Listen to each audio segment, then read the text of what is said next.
Ky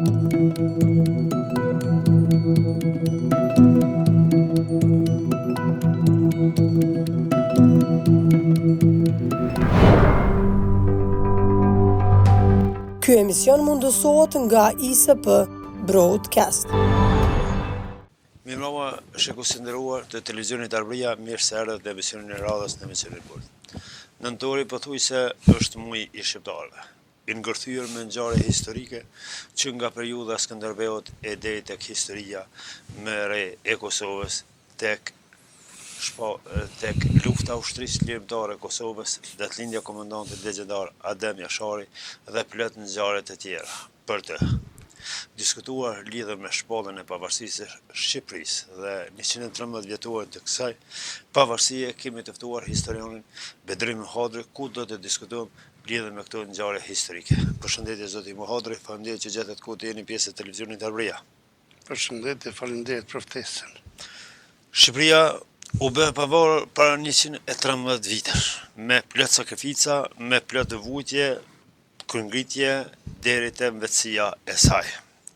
Cili ishte konteksti historik në fillim të shekullit 20, ku shumica shteteve ballkanike shpallën pavarësinë, ndërsa Shqipëria deri në 28 nëntor 1912, kur u pavarësua, ishte nën pushtimin e Perëndrisë Osmane.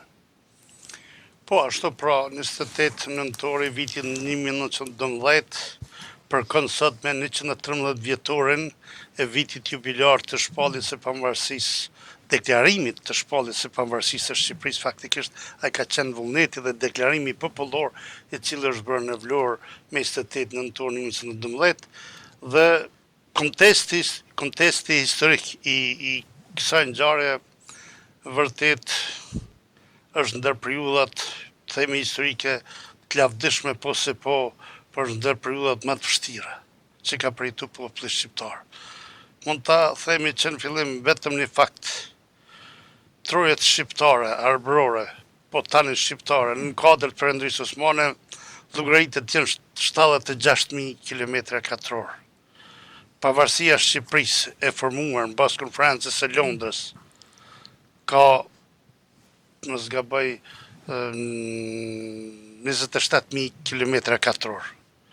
Do të thotë 76, 27, do më është 36% thuaj kështu në përqindje, llogaritet që Shqipëria është njohur si shtet në 36% territorë të veta historike, etnike. Si ka ndodhur kjo, që kaq shumë territorë të humbin? Kontesti historik i Perëndrisë Osmane fillon me krizën lindore të vitit 1875, kur në Bosnë shpërthen një revoltë anti-osmane.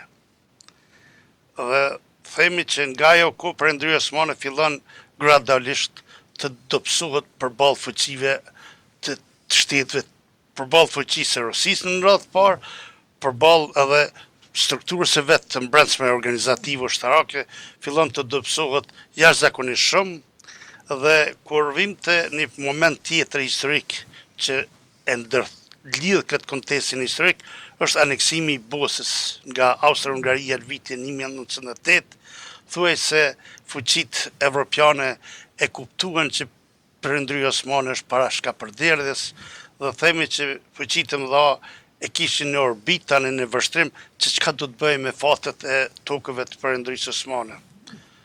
Dhe kësaj Rusia, duke qenë një superfuqi e madhe e kohës, dhe duke e ndihmuar ose duke e sugjeruar Serbinë posaçërisht dhe Malin e Zi që të përgatiten për luftë, gjithsesi për të marrë territorë, për të luftuar në radhë parë për të marrë territorë nga Perëndria Osmane, sepse dihet që Perëndria Osmane do të shkapërderdhet, dhe në këtë kontekst kemi edhe luftën ballkanike. Tetor të vitit 1912 kemi radhë parë është aleanca serbo-malazeze, pastaj në tetor 1912 kemi edhe aleancën serbo-bullgare. Dhe vështruar në bazë të asaj marrëveshje, pikpamjes së asaj marrëveshje, parashihej që një territori i vogël shqiptar të mbetej shqiptar, sepse Serbia ka e kishte atë pretendimin për të dalë në det. dhe shite si moment të rëndësishëm dalin e det, dhe kishte projektuar me Bullgarinë një variant jashtëzakonisht të rëndë për trojet shqiptare. Serbia mali zi do të vinin deri në vit Tiranë, pastaj poshtë andaj do të merrte Bullgaria. Dhe kësaj populli shqiptar u gjet para një vlugu të madh të rrezikshmërisë nga ana e jashtme, nga ana e fqinjve në radhë parë. Dhe tani çka bëni populli shqiptar? Kjo është e rëndësishme. Ku ishte populli shqiptar? Duhet të thënë që populli shqiptar duke qenë në kodët për Perëndryes Osmane, edhe duke mos pas arsimim nacional, kishte mungu një elitë nacionaliste, kishte mungu një platformë e kohës për të përballë me këto momente të vështira.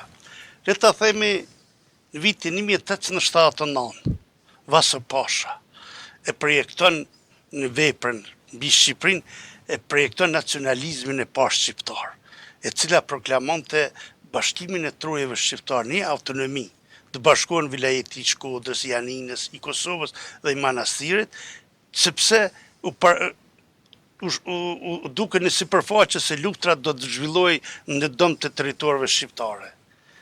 Dhe një platformë, themi kështu të shtërruar dhe jashtëzakonisht mirë paraqet Sami Frashëri në vitin 1899. Po flasëm fund të shekullit 19. Dhe në atë platformë të Sami Frashërit, bukur e kishte paraqe që Perëndria Osmane është në prag të rëmjes në një shtëpi e cila shumë shpejt do të shembej në Ballkan, është fjala për territorin e Perëndrisë Osmane në Ballkan, dhe parashitet që çështja shqiptare duhet të jetë e bashkuar për një autonomi brenda kuadrit të Perëndrisë Osmane. Dhe kësaj themi elitë pas elite, kemi formimi i shoqërive në Rumani, në Bullgari, po duhet të them nëse keni pyetje ta përfundojmë, është një kontest jashtëzakonisht i rëndë. Pra, shpallja e pavarësisë është bërë në momentin më të rrezikshëm, në momente shumë të rrezikshme të çështjes shqiptare, sepse trupat serbe kishin pushtuar derin në Durrës. Në jug kishin pushtuar forcat greke. Në Shkodër luftohej me forcat malazeze. Duhet të them se kur e kishin planifiku platformën, rilindasit ton e kishin planifiku platformën, po dhe Austria në kuadër të konferencës së Londrës, ta them edhe këtë një digresion pak, në kuadër të konferencës së Londrës, projektin e vetë parsor, në fillim e kishte që trojet shqiptare fillojnë nga Tivari, dhe në përversë. Nga Tivari. E njenin edhe fuqitë të huaja e dinin që këto janë trojet shqiptare. Çka është rëndësishme? Pra, fuqitë të huaja e njenin që nga Tivari dhe në përversë janë toka shqiptare, toka që flasin gjuhën shqipe. Kuptohet aty ka dhe disa minoritete. Kemi të qartë ato, se nuk ka territor homogjene këta.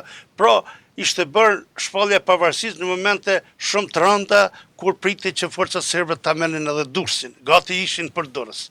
Por paraprakisht kemi dhe e çuria e shpalljes pavarësisht, para se më shpall, vetë ta them këtu, para se më shpall në Vlorë, në 28 nëntor, kemi edhe një përpjekje të Syria Bej Vlorës. Djali e qërën Bej Vlorës. Kemi një përpjekje për të shpallë pavarësinë. Kjo ka ndodhur më zgabosha shtator tetor. Dhe Syria Bej Vlora kishte shkuar edhe në Kosovë edhe në Maqedoni, ishin përgatitur tana krahinë që se duhet shpallur pavarësia e Shqipërisë, se duhet bëhet diçka në momente të fundit historike, dhe Syria Bej Vlora kishte arritur që të kontakton me krahina, me regione të ndryshme, edhe ishin ardhur delegatët, mirë po kjo iniciative Syria Bej Vlorës dështon për faktin se ka dhe një dilema aty që a do të shpallin në Durrës apo do të shpallin në Vlorë, po megjithatë edhe Syria Bej Vlora tërhiqet nga ky projekt dhe mbetet që Ismail Qemali duke parë domethënë në radhë parë duke parë komiteti i taksimit në Turqi, që vetmja mundësi për të ruajtur trojet shqiptarë është lufta shërimtare armatosur kundër Perëndrisë Osmane, kur Ismail Qemali më në fund bindet që nuk ka më biseda me Perëndrinë Osmane në avancim të çështjes shqiptare dhe me rrugtimin e vet nga Rumania, kontakton me Nërmën, kontakton me përfaqësuesin Rëmën, po se po dhe Austria përgatitet. Para se dolim të shpallja pavarësisht ta shohim edhe pak këtë kontekstin politik edhe rrymat apo frymat që mbizotronte. Që tani në qerekun e 4 të shekullit 19 po thuaj se kishte vlimet e mëdha në Ballkan. Po flasim për gadishtin ballkanik. Nga lëvizjet që apo cili ishte roli i rilindjes kombëtare në vetëdijsimin e popullatës që edhe Shqipëria duhet të jetë e pavarur. Do thotë rilindja kombëtare pra ka fillu me rilindasit, duke fillu për Jani Vretës, Naum Verçel Hoxhit, kur kemi në kuptim të lëvizjes së rilindjes kombëtare që nënkupton vënia në pa ose rrithëksimi apo rigjetja çështjes kombëtare. Çështja kombëtare themi në kohën e Perëndimit Osmane thuaj se ishte humbur. Ishte një kohë gjatë, çështja shqiptare ishte avancuar shumë në kohën e Skënderbeut, ishte avancuar në disa lëvizje të Pjetër Bogdanit, sistemi i feudalëve ishte një sistem tjetër, po si të çdo allaj sistem feudal nuk ishte arritur, po mendoj Ali Pashtianina dhe Begollet, Mahmud Begollet, nuk ishin arritur që ta kemi një karakter adëtar, një karakter themi nacional autonom, një karakter nacional autonom, sigurisht që ata pretendonin për territore që janë shqiptare e i runin ato territore, por nuk ishte një simbiozë politike cila çonte në një formim të një autonomia apo të një shteti, por në këtë kohë duhet thënë që edhe shtetet tjera ishin në situata të tilla. Po tani në kohën e rilindjes kombëtare, duke po se me Kongresin e Berlinit, Kongresi i Berlinit vitit 1878, do të thotë me Kongresin e Berlinit u po që Evropa u po që drejtësia nuk mund të jetë e aplikueshme çdo herë. Nuk mund të jetë drejtësia apo drejta politike e aplikueshme. Dhe që në Kongresin e Berlinit u po që Evropa, sistemi konjunkturët evropiane dhe fuqitë dominuese të asaj kohe e goditën shumë rënd çështjen shqiptare, sepse çështja shqiptare nuk u mor çështje tematikë serioze, mos themi ato që po thonë që as nuk ekzistonte një term gjeografik Shqipëri, siç pretendohet që thuhet, po megjithatë çështja shqiptare nuk u trajtu si çështje, themi, historike politike. Nuk u trajtu. Ajo mbeti si çështje ekskluzive Perëndimit Osmane dhe u formu shteti serb, u formu shteti, domethënë jo pavarësia e shtetit serb. Kuptohet. Serbëve, malazezëve, rumunëve dhe bullgarëve, ju njoh pavarësia, çështja shqiptare, po mbetet edhe çështja e pak që thuhet Maqedone, dhe do të thotë Maqedone, kur kemi fjalën të Maqedonia është pjesa më sotshme e Maqedonisë ishte shqiptare në atë kohë, kuptohet. Ori, Struga, Manastiri, Prilepi, ato ishin territore. Çka bëni që shqiptarët të mbesnin në këtë gjendje të fundit? Po shqiptarët të bëri, po në radhë parë unë prapë thëmë, në radhë parë është ngritja e vërshme elitës intelektuale shqiptare. Tas kohë. Ngritja e vërshme elitës intelektuale shqiptare. Dhe kjo ka bërë që të mos kemi një platformë me kohë të shtruar, edhe mos kemi me kohë që ato trupat shumëta njerëzore shqiptare që rekrutoshin në kuadër të Perëndimit Osmane, mos ta kthenin atë vrull, atë potencial të vetëm njerëzor, ta kthenin edhe në çështje nacionale. Unë mendoj që kishte munguar me hap me kohë rilindja kombëtare që doli, pra rilindja kombëtare evoloi pasi Evropa u pa që fuqia ushtarake është dominuese. Është fuqia ushtarake dominuese e cila arrin që të krijohen shtetet, arrin që të krijohen domethënë të ndryshohet, të glabrohen apo territoret. Dhe kësaj rilindja kombëtare duke prej Vasopashës deri të si ideolog kryesor, të Sami Frashi, këta potencuan qartë. Në radhë parë këta ishin intelektual të mirëfillt i cilët e vrejtën situatën fort mirë. Dhe situata e tillë ishte që çështja shqiptare duhet trajtohet vetëm si çështje gjuhësore etnike, jo religjioze. jo religios. Edhe në shkrimet e tyre ishin shumë të kujdesshëm dhe bën kujdes të madh që çështja e religionit të jetë çështje e dorës dytë, e parëndësishme për çështjen shqiptare, sepse edhe kjo kishte ndikuar te mos organizimin e mos funksionimin në nivel të çështjes shqiptare. Si ndodhe që pothuajse në Gadishtin Ballkanik në bosë sipërfaqës edhe ishin prafarësisht të prafërta. Si ndodhe shtetet e tjera edhe ato ishin nën pushtimin osman, të çlirohen edhe të ngrisin apetitet edhe realisht arritën të glabrojnë tokë shqiptare. Po, kjo është tokat shqiptare kanë marrë shqiptarët janë të rrethuar nga shtetet slave. Kjo është.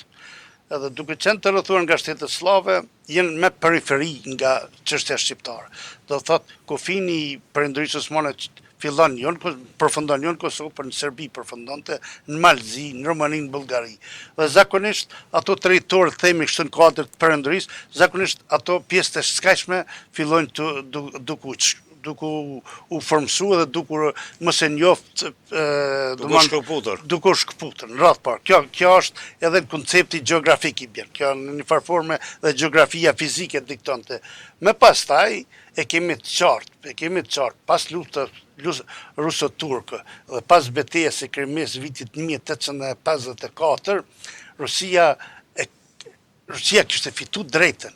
Kishte fitu drejtën që për ortodoksët në Ballkan të interesoj, të kishte interesimin. Do të thotë ortodoksët në Ballkan kishte që të interesoj për ortodoksët ballkanik. Edhe në këtë kohë Rusia duke agjetu, me arsim, me fletushka, me organizime ndryshme, përmes edhe sistemit, përmes edhe institucionet fetare ortodoks, bashkëpunimet e tilla, edhe nga Moska ka frymëzimi për betejën e Kosovës, për ato sepse ata kishin në nivelet të larta të njohurive, thuja dhe kësaj.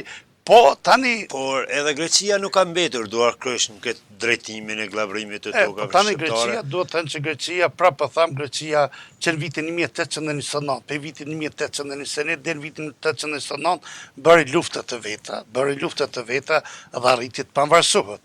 Ashtu edhe Serbia bëri luftat të veta nga vitin 1815, që është kërngritja e parë serbe, kërngritja e dytë serbe, dhe në vitin 1830 ata e fituni autonomi. Fitimi i autonomisë është pragi për nga shtetësia. Do të thotë Serbia në këtë kohë tani kishte autonomi dhe ishte përgatitur për këtë çështje. Ishte përgatitur sepse kishte aleatin e vet.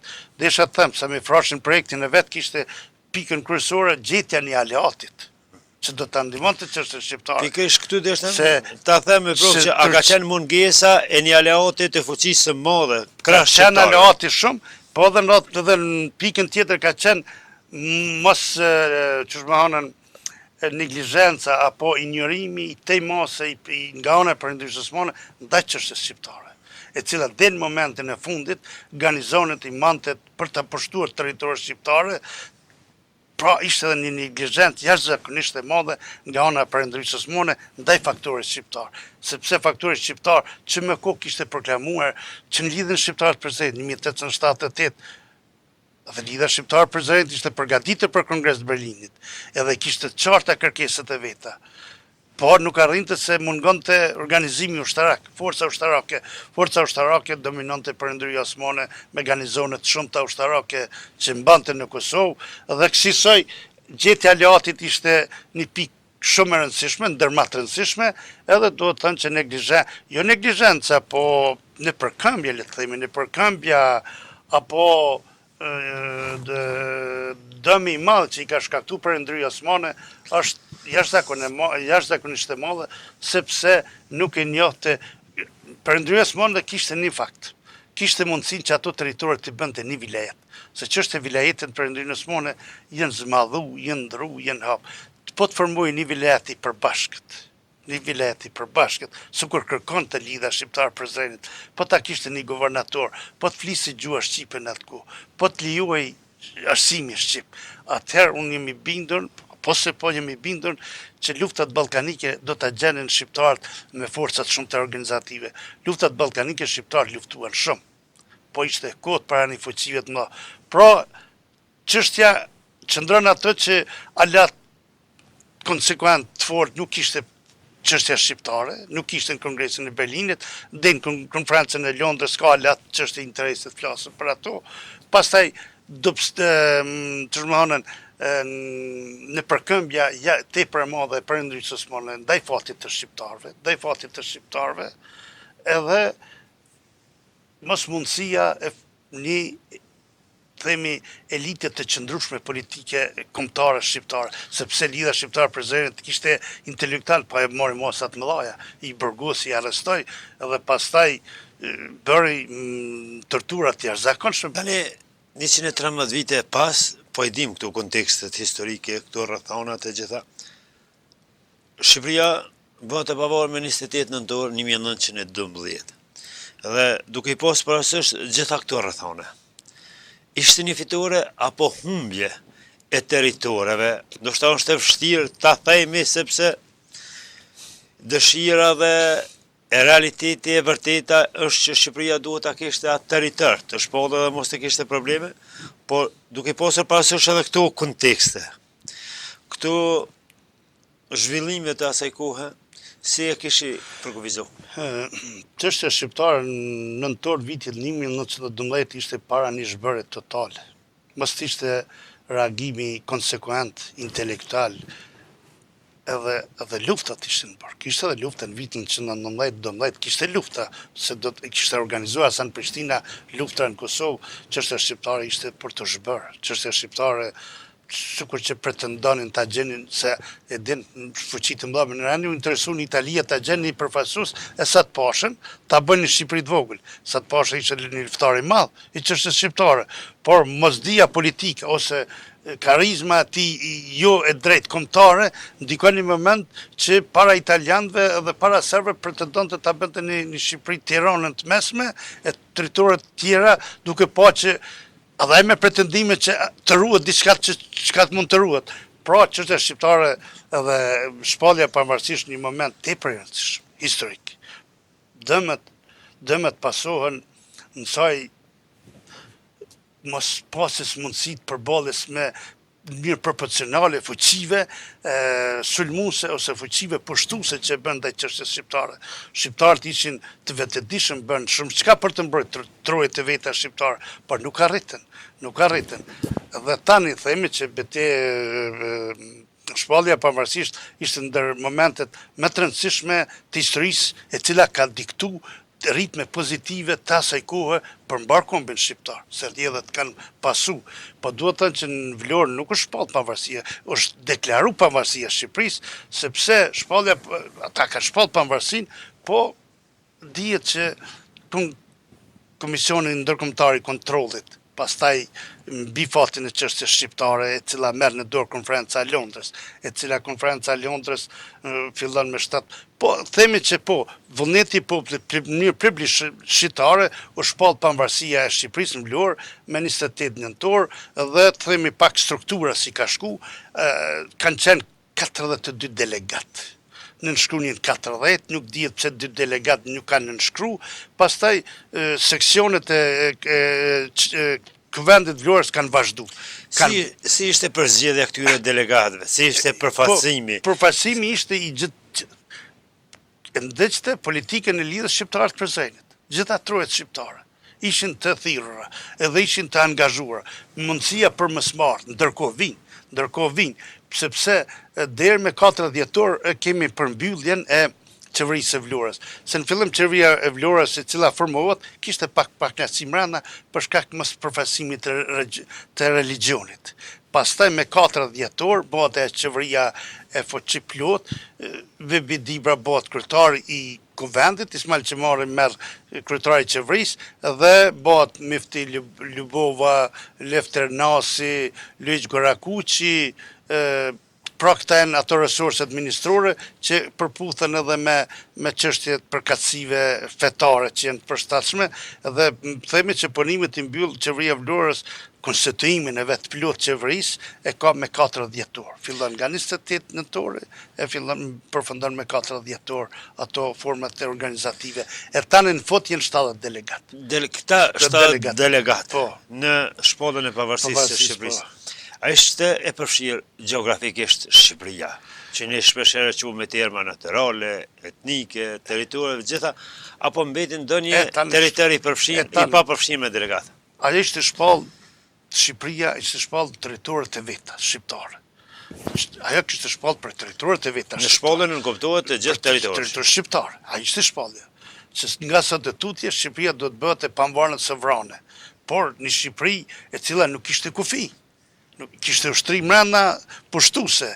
Pa ajo ndikoj më në rëndë që forcat diplomacia evropiane të reagoj më në rëndë edhe të kërkon tërheqjen e trupave serbe. Kjo ishte momentumi. Këto është momentumi. Sepse reaguat, ndryshon situata politike edhe kërkon tani paqë.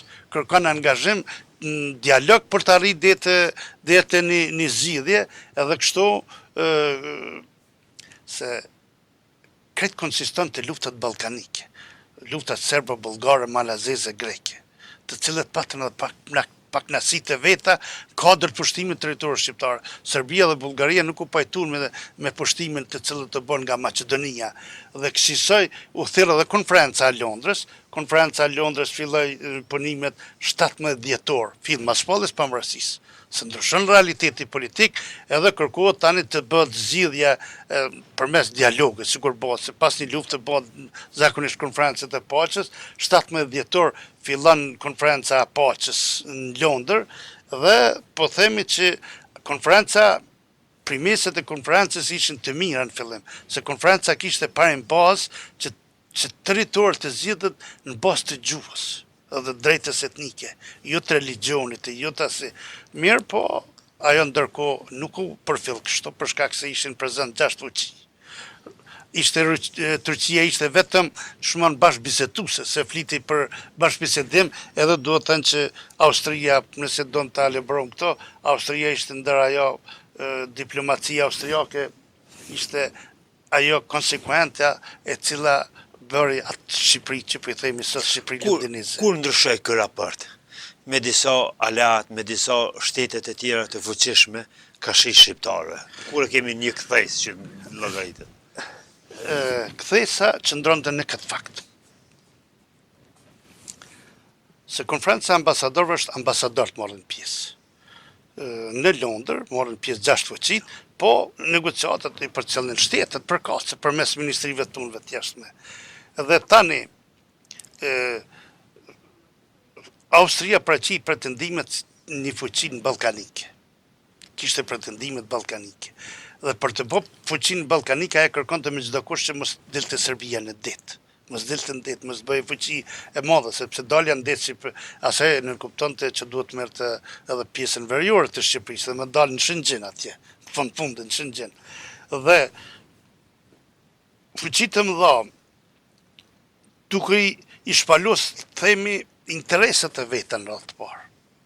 Duke i shpalos interesat e veta në radhë të parë, erdhi deri te një zgjidhje që po themi zgjidhje e tillë, zgjidhje e cila është jashtëzakonisht fatkeqe, e cila nuk është përfill parimi i bazë, parimi i etnisë dhe gjuhës. Austria e vetmja ishte ajo që e përballonte presionin e Rusisë edhe të Francës, se ishte Rusia, Franca e bënë një blok, Austria dhe Gjermania ishin një farvije, kurse Anglia ishte asnjëse. Italia përfitonte nga çështja shqiptare, pretendonte edhe kjo, përfitonte sa mund të vlorën pretendonte, sikur që e kishte marrë. Pretendonte edhe ajo, edhe pse nuk e përkafte vijën Jugosllavën serbe çaq fort, po ishte e dëmshme ndaj çështjes shqiptare. Dhe kësaj kompozita fuqive diplomatike të mëdha ishte jashtëzakonisht e tmeshme. Merrshin fakte pa fakte në dëm të shqiptarëve. Në radhë parë Austria për të bërë atë që kërkonte që gjithçysh Gjakova Peja të mbetej me Shqipëri, Drini i Bardhë, Tuti të mbejmë dhe atë, ata i kërkonin që duhet luftohet atje, duhet dërgohet trupat i përmi hek trupat serbe. E merrnin faktin e kryer, sepse trupat serbe nuk ishin larguar. Anglia ishte interesuar më tepër trunte pikat e veta strategjike bregdetare. Nga bregdetare. Dhe kësaj Rusia me çdo kusht kumgulte drejta historike që thirke, drejta historike të Cardoshanit, të betejës fështë Kosovës. edhe pse Austria kërkonte me ngurmë thiki Gjakova duhet të jetë e Shqipërisë sepse nacionalizmi shqiptar ka fillin në Gjakov, qytetin e Gjakovës. Por, pra po them, për të largu, për të shpëtu trojës shqiptare, vetëm Austria ishte, po duhet luftonte ajo. E nuk ishte interesuar. Sigurisht që nuk i kishte llogaritë vetë ajo, të luftonte tani për të shëruar trojët shqiptare. Edhe kompromiset janë të tilla që u bën kompromis që le të themi atë termin që përdoret si monedh për të asi. Monedh kusore. Po, monedh kusore dhe ato duhet kushen, duhet jetë Evropa, sepse vërtet, po tham, kur ka fillu konferenca ambasador, kjo është e rëndësishme. Austria e cila, që është mbajt në Londër, por Austria cila ishte njose e Ballkanit, pretendente për Ballkan, e njëjtë situatën, ajo paraqiti territoret shqiptare prej Tivarit deri në Preves. Pjesën, domethënë, Struge, Dibre, këto po se po. E paraqitet që të troje shqiptare, edhe prapë për 7-6.000 që ne llogarismin, ata është çështje tjetër, pra ishte fuqitë më dha, duhet të thënë, Gjermania dhe Austria, përveç faktit që Austria ishte këmbgulse, që sa do këdo që çështja shqiptare të mos jetë e tillë, sigurisht Austria kishte prapë tham interesat e veta, por edhe ishin interesat të drejta politike, se s'mund të themi që nuk don të ta shitë edhe Serbinë e Madhe, se kërkush ndoshta aleat se shohin për ta parë Serbinë e Madhe. Mirë po, duke qenë pretendente madhe Rusia dhe Franca për krah. Rusia dhe Franca edhe kishte agitator në kampin e serbe edhe informonte se çka duhet bënë, cilët veprime duhet bënte. Edhe aja nuk i lijonte edhe ndërkohë të tërhiqin tërësisht trupat serbe, duke pritë që ndërkohë pas pëndro situata, mos tërhiqin nga pjesa veriore, mante, për të mbajtur gjithçysh dalin në ditë. Formimi i Shqipërisë, që shumë kush e thirr edhe Shqipëri londineze. Londineze, po. E bëre që të ketë një shtet shqiptar, me këtë sipërfaqe që ka, po edhe të mbon gjallë ëndrat dhe shpresat e territorëve që mbeten jashtë kësaj e posaçërisht Kosovës. Cilët ishin personalitetet, figurat më të rëndësishme të kësaj periudhe kohore në shpallën e pavarësisë së Shqipërisë. Njohëm figurat e cilat përmendën shumë, por roli i tyre Unë mendoj roli kryesor, po. Radhë parë duhet thënë që Shqipëria londineze, që po thej edhe me drejt thuhet Shqipëria londineze, sepse Shqipëri i kanë thonë deri në Kosovë, deri në Maqedoni, ka thonë Shqipëri dhe Shqipëri kanë qenë të unifikuar edhe në mbledh bashkë, si një kumë që flitet, jo vetëm këtë kohë, edhe në kohët më përpashur, pra po thamë për lidhë shqiptarët për zrenit, tonë territorët e kanë ditë që janë shqiptar, flasim shqip edhe duhet të jem shqiptar. Përkundër rivaliteteve edhe që ka pas analfabetizëm të madh brenda kombit shqiptar, duhet pranu ato. Përkundër që kanë pas divergjenca, themi edhe fetare, sadokudo se një komb i pazhvilluar në 3 konfesione fetare, do si do i ka ato përmesat negative të mbrëmshme. Po megjithatë, gjua shqipe, gjaku shqipe edhe që edhe frima themi epokës figurës e Skënderbeut ka qenë qendra unifikuese për shqiptarët, edhe kanë shpalos. Pra, sa i përket elitës intelektuale ka luajtur një rol të madh. Edhe kjo ka bërë që Shqipëria e tillë si është, po me rëndësi së madhe. U tregu që është e rëndësi së madhe.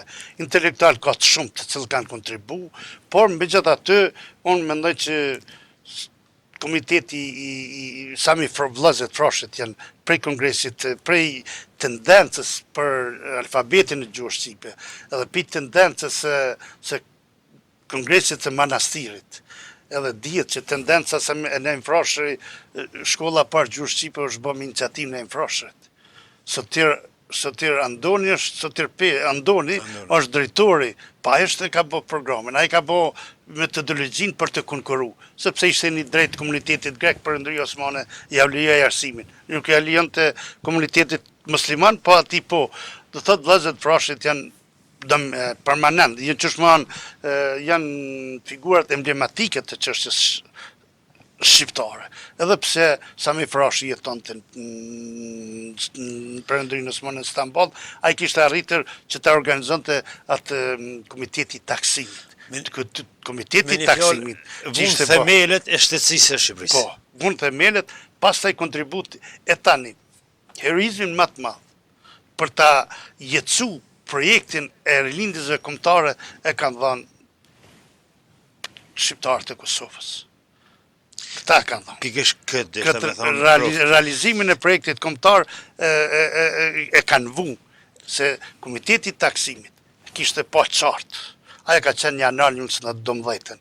Vetëm lufta armatosur se nuk ka më shpresa nga Perëndëria Osmane. Edhe ajo luftë duhet të jetë gjithanshme. Nga pjesa jugore, nga pjesa mesme, nga pjesa edhe vetëm shqiptarët kanë luajtur një rol, se më një rëndëjuar nga zhun vitin 1990 kemi këngritjet shqiptare. Pastaj këngritjet e vitit 1919 jashtëzakonisht e madhe. Edhe aty kemi memorandumin e Gërçës, që është memorandumi Libraku që thirrët ose pikat e Hasan Prishtinës. Në ato vitin 1919. Dhe në ato pika kërkohej decisivisht Bashkimi i Vilajeteve Shqiptare, kërkojnë një udhëheqës shqiptar, guvernator që i kanë thonë gjuha shqipe e të gjitha ato, edhe kërkojnë që pavarësia e shqiptarve. Edhe themi që do të thotë platformën e rilindjes kombëtare ka gjetën zbatim dhe efekt më të madh në Kosovë. Në luftrat e Kosovë dhe territoret e Malësisë Malit. Deshta ta them me që këngritjen e njihet në aspektin historik kontributi i Kosovës edhe i Malësisë. Se Malit zi që thuhet, por të dyja mbeten jashtë. Po mbeten jashtë, po se diktun fuqitë të mëdha. Po. Ato diktun fuqitë të mëdha, në fundit edhe Shkodra ishte pushtuar. Ata nuk kishin dorë as nga Shkodra, se kishin pushtuar, por kundër luftës madhe që kishte bë. Pra ishte këto e din, për ulqinin, ulqinin mbrojnë nga shqiptarët. Flota angleze. Flota angleze e largoj, se shqiptarët e mbronin ulqinin, donin ta mbronin. Flota angleze, kështu që ato janë çështje krejt këto, domethënë, për kundër luftës së madhe që u bën Kosovë, tërësisht Kosovë është shpët. Tërësisht Kosovë është shpët. Për kundër luftës së madhe që u bën Dibër, tërësisht është shpët Dibra. Pra, Shqipëria erdukot kurrër, sepse u njoh padrejtësisht. Nga konferenca ambasadorëve të Londër, u njoh padrejtësisht shtetëve aleate, rrethuese që ishin slave, pushtimet, janë njohën pushtimet. Dhe kjo është një faktikisht se mund të pushtojnë një popull, pastaj çdo herë në pushtim të përfitojnë. Shpallja e pavarësisë së Shqipërisë 28 nëntor 1912 tani identifikohet me kryeprotagonistin e saj, Ismail Qemali. Cila ishte figura e Ismail Qemalit? Po, figura e Ismail Qemalit, në radhë parë Ismail Qemali ishte ndër intelektualit shqiptar, që ishte përfaqësues popullor, domethënë ishte deputet i çështjes shqiptare, domethënë i elektoral, i zonës elektorale shqiptare, e cila përfaqësoi në parlamentin osman. Me vëmendje i ka përcjell Ismail Qemali, dihet edhe konfliktin që ka pas në parlament, fjalimet e Ismail Qemalit në parlament kundër Perëndërisë Osmane, edhe kur ka thënë haptas që tani tuti unë do të shkoj të luftoj e jo të veshi të mbes në deputet i kësaj perëndërie, dhe Ismail Qemali do të thotë autoriteti i tij ka qenë i pranueshëm në fillimet e veta, ka qenë shumë i pranueshëm për faktin se ai bën i pari vun kontaktet me austriakët, me Remont, që ishte në Gjermani dhe kishte bërë lëvizje që kishte ardhur para se më ardh në Vlorë. Dhe pastaj me shpalljen e pavarësisht, domethënë unanimisht u pranu një zëri, nuk është kontestu, domethënë si figura personalitetit Ismail Qemali, nuk është kontestu, është kontestu disa hapat e tij, po në ndërkohë situata ndryshon. Pse ndryshon situata? Sepse Ismail Qemali kishte një ide që përmes Beqir Gërbenis të vinin një, thejme 20.000, 5.000 ka varianta ndryshme, të vinin forca ushtarake nga Turqia shqiptar të vinin shqiptar, edhe mendimin e Perëndërisë Osmane të tërhiqnin trupat, se ishin e pushtuar Shqipëria, ishte pushtuar, edhe derisa ishte pushtuar konferenca e Londrës vazhdonte, ai ishte rrezik i madh se veç Vlora mund të mbetej. veç vlora.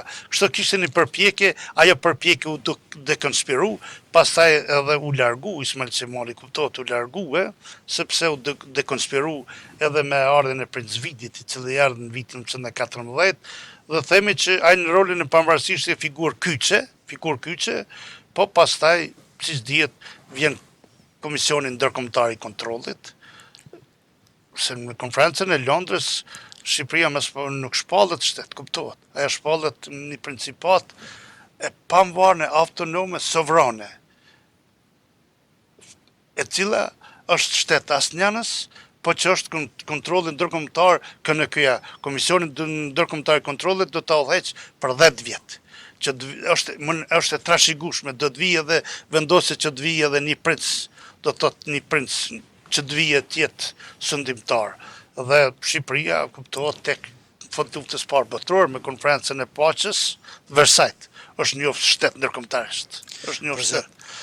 A është ngjarja më e rëndësishme në historinë e gjithë shqiptarëve, 28 nëntori i vitit 1912.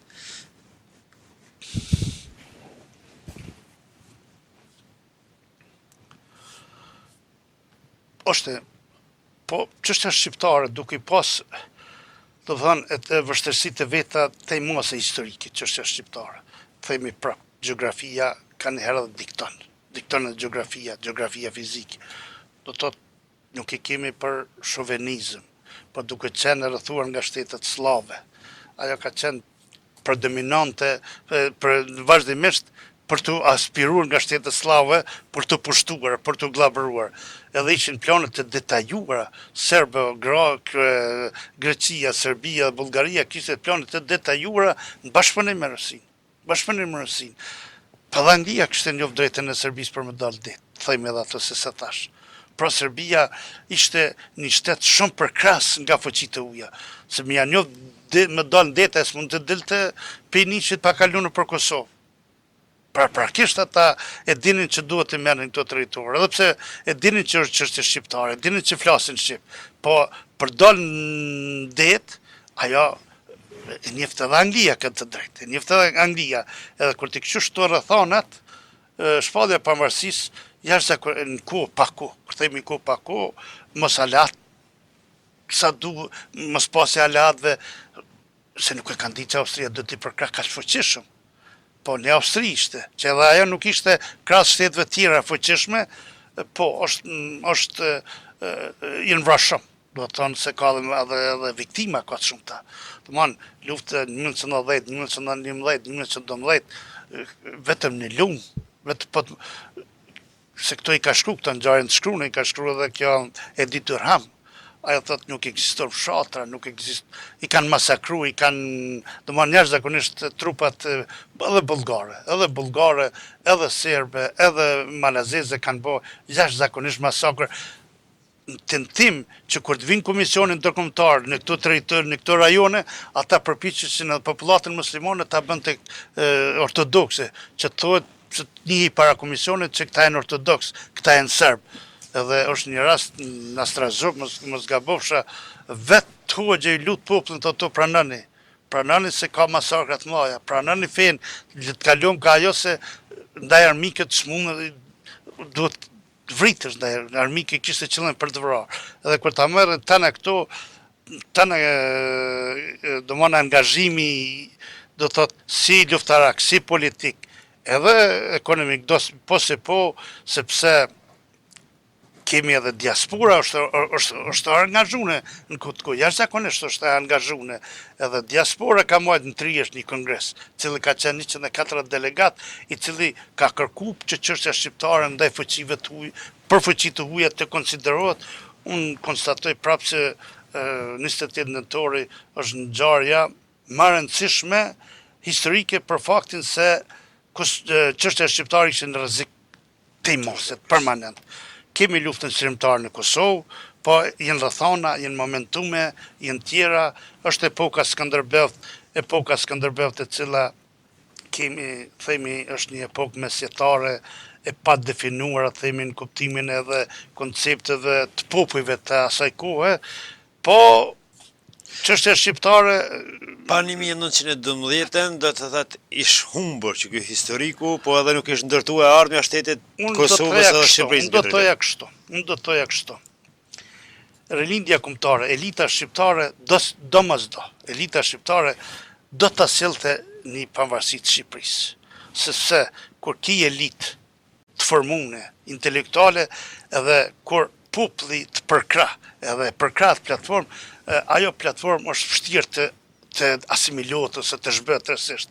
Pra, një pavarësi Shqipërisë do dilte. Por as rilindasit nuk e kanë pas të mundshme të kuptojnë për 7-6.000 km2 shqiptare, që heqin 3-4.000 km. Edhe ata është kone pa mundshme të besohet që ka shumë mund të bëhet dëm ndaj troje shqiptare. Unë them që çështja shqiptare do të rezultonte me zhbërjen e Perëndrisë Osmane. Se Perëndria Osmane vetëm kapitolon Perëndria Osmane në vitin 1912 në këto territore kapitolon, një Shqipëri do të delte, një kom shqiptar do të formohej, po rreziki ka qenë që ai kom ose me territor, po flasë kombe jo, ai territor i cili do të quhej Shqipëri mund të ishte shumë i vogël, po mos të kishte rezistenca të mëdha që është bërë jashtëzakonisht në Kosovë, sepse kur flitin Kosovë, ata flitin që edhe ka bërë rezistencë çështja shqiptare këtu. Këto janë pështu me dhunë, ka krime, se krimet u shkruanin gazetet asaj kohe, por megjithatë duke i dhënë përparësi të madhe Serbisë, duke i dhënë përparësi të madhe që mbetet Kosova aneksu, po mos ishte rezistenca Kosovës, ndoshta aneksimi do të vinte edhe më poshtë i çështjes shqiptare. Pra, mendoj që një çështje shqiptare në vitet, do të thonë fillim të shekullit 20, e kulmonte me potencial të vet. Mas pari elitë kombëtare kishte elitë kombëtare, edhe kishte vepra, kishte personalitete të shquara kudo. Ishte Faj Konica, ishin personalitete ndërkombëtare, themi kështu, që do të vinte një shtet shqiptar, ne do të dëshirojmë që të vinte një shtet shqiptar ashtu siç duhet ishte, por rreziku ka qenë që të mbetej vetëm Tirana ose Shqipëria e Mesme, edhe faktikisht në vitin 1920 Italia largu pi Vlore, pra ishin vitet, Kadreja ka thënë vitin 1913 vitin e mrapsht, për shkak edhe do mos organizime të mbrëmshme shqiptare, por kur ta këshosh historikisht në Shqipëri kanë qenë shumë agjendatura tuja.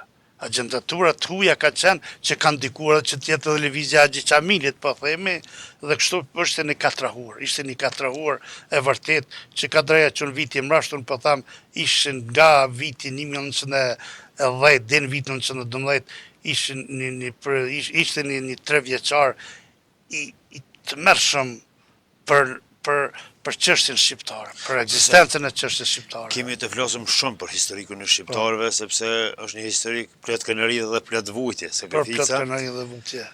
Por për 28 nëntor të falenderojmë që ishe pjesë e televizionit tonë, që të shpalosim disa dromca, ta themi, lidhur me shpalljen e pavarësisë së Shqipërisë. Faleminderit, pra shfrytëzojmë rastin të urojmë gjithë shqiptarëve festën kombëtare, se ajo festë është Pjemont tani. Nëse Kosova ka qenë Pjemont i luftave çlimtare, Shqipëria domosdoshmë Pjemont i çështjes shqiptare, rreth së cilës edhe kemi flamurin, po edhe kemi shtetin të avancuar sot, të zhvilluar edhe gjitha të mira kombit shqiptar. Faleminderit Daniela. Respekt.